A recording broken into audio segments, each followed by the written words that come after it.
Hello guys, permit me to show you a video and to introduce to you one of the men that I love and admire so much in Nigeria.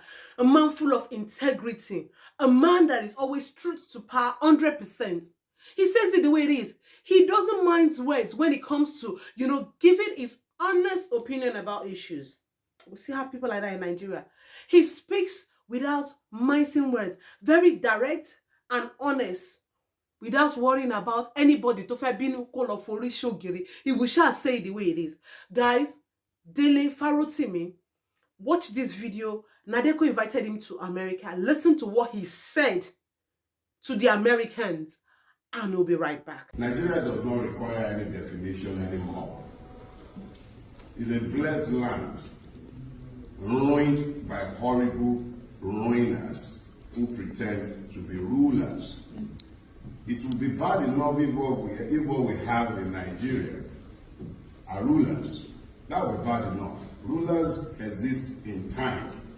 They focus on preservation of power, and they are rarely burdened or bridled by vision.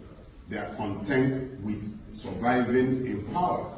That is what rulers do. Leaders, on the other hand, are bridled by vision. So they see beyond their lifetime, and they are constrained by their vision in the choices that they would make. Unfortunately for my country, as blessed as it is, it has been cursed by ruiners, never been blessed with leadership. That is Nigeria properly defined. It's democracy, and that will lead me to the third part of what I want to talk about, the subjectification of truth. How do you subjectify truth? That is when you take a common precept, something that has universal application and meaning, and you bring it into a space, and it begins to have a different meaning because of the space of its application. That is the situation with Nigerian democracy, because you actually have to Nigerianize what we have before you might call it a democracy. Democracies are impossible to have in environments where the law does not rule. Citizenship is impossible to uphold in environments devoid of the rule of law. Nigeria is one such environment. In the absence of the rule of law, Nigeria is ruled by impunity. And that is why you would have situations where Americ would publish guidelines flowing from the Constitution, and it will proceed to do the exact opposite of what it had promised to do. But that is for the Nigerian audience. Because of the context of location, we must now talk to the subjectification of truth. Atlanta was my point of entry into the US on this particular trip. And as I was being driven to where I would be staying, I drove past a place and it was pointed out to me that was MC Mushroom Pickens' house in Riverdale, Atlanta. Oh wow! A man could stand in broad daylight, very close to my house, cameras on him, and he could tell the world, Yachukudi must not vote. He spoke as the state. The Nigerian state is criminal. MC Mushroom Pickens is not a government official, but there was a policeman stood not too far away from him when he made his edit. And that edit stood, and we saw it in its full ramification on the 18th of March. But how does this relate to the context of our location, the location of this discourse? Our American friends will tell us we have a democracy, and that is why Nigeria must be protected and everything must be kept quiet. We must have peace. They speak peace to us, but they never talk to us about justice. Those who rule Nigeria bring their wealth to this land, and you give them succor. They carry your green cards, they carry your passports, they buy your citizenship, they buy homes in this place. You convict them here, you release them to Nigeria. If they were drug dealers, members of the Mahane drug cartel, you'll be busy talking about all kinds of sanctions on them. You wouldn't allow them in your country. Yeah. But you have them living here. Their children are here. They ruin my country. I can't live in yours. Yeah. I visit. And when I stay longer than 3 weeks, I'm already having withdrawal symptoms. All I want to do is go back to mine.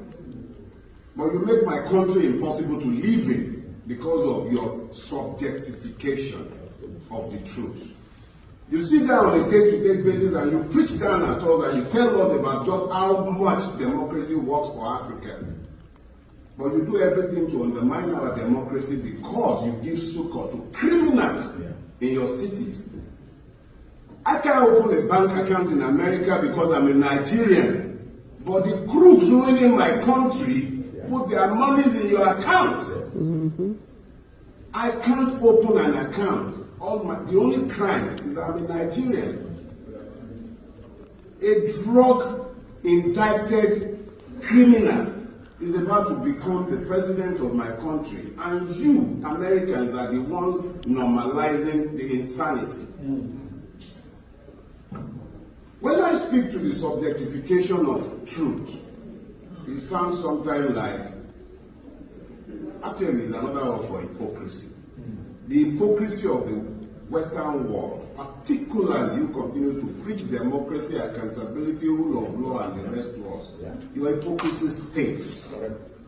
I'll show you.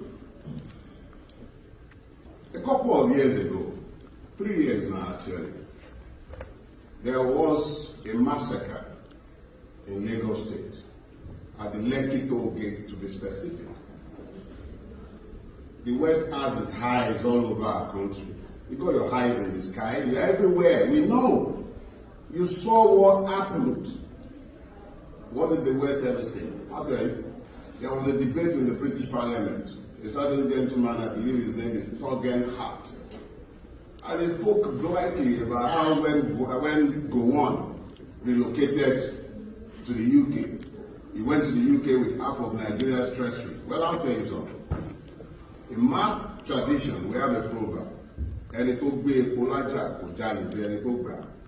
The thief does not do as much harm as the receiver of the stolen goods. The West has been the net receiver of our stolen commonwealth. Correct. You have helped to normalize the madness that has overtaken my country. Without you, we will not be in the mess we are in. That's right. When Gowon took the wealth of Nigeria, where did he take it to? Took it to Britain, brought some of it to America, and it is the same. Gowon is merely a type. Every last two-bit criminal who has occupied public office in my country has one form of entry into this country or others like it behind the veneer of Christian correctness. You sit there and you legitimize evil in my own country. I'll tell you another one. A British general was recalled from retirement, and I believe he was sent to jail in addition to being recalled from retirement and dismissed from the army. What was his offense? He claimed about £50,000 more than he was entitled to in child education benefit. That was what this general did. How many Nigerian generals, civil servants, public officers have brought their monies into your coffers? So please, friends owe their friends the truth. If you guys are truly our friends, talking about Americans now, if you are truly our friends, don't preach at us. Don't tell us about all the wonderful things you could do in collaboration with us. And I say this, madam, because you are about the only one who's cared enough about us to even give us your ear. The fact is, I'm not talking to you as a person. I'm speaking to America as a country, its people, and the institutions that govern this country. The truth of the matter is that you have all these, your wonderful Magnitsky Acts and all of that. Use it to go after the criminals running our country. I'm not coming to your country on exile. We don't want your exile. Friends tell friends the truth. Tell us the truth and stop mollycoddling the criminals running our country. Thank you very much. Talk subjective. This one they call Olegbe. Olegba. Did you hear him? Anyway, let me greet my correct people. If you just come across my video for the first time, this is the NHTV. I beg, help me like and follow my Facebook page, NHTV NG. Go my YouTube channel, NHTV Hangout. Subscribe to my channel, like my channel, turn the notification bell on so that when I drop video like this, you'll be able to be notified. And I use God beg when I beg. Ofenigbala, help me like this video, share this video, please. Share my video so that Facebook and YouTube will recommend it for a lot of people. Guys, to all my returning subscribers, I love you now. Without you, there is no me. Thank you very much. Yes, so my people, did you hear him? He really said it to their face. And we'll get to continue to talk like this because the real big what they happen for Africa, so you will not be their back. Then they're happy because when it happen like our leaders and go they thief money, they carry come their country, they can't dump them here, then go they use and they do better things for their country. Meanwhile, Africa go just they deteriorate, just they go. Honestly, how many of them now they see where they come collect treatment for Africa? And all the medicine that they use. Now Africa, now a day. Take for example, Chinese will go come carry dongoyaro bitter leaf, then get bitter leaf tablet, then get dongoyaro. Our local traditional medicine, our herbs them. Now they can't carry do medicine for us. Go come, they can't they sell them for us. Come carry our crude oil, come refine them. We will constantly buy them from them. See carry the money, constantly come the country. Guys, you shall not want to talk too much. He has said it all. Help me just share this video like I said. I'll see you in my next video. Thank you. Bye bye.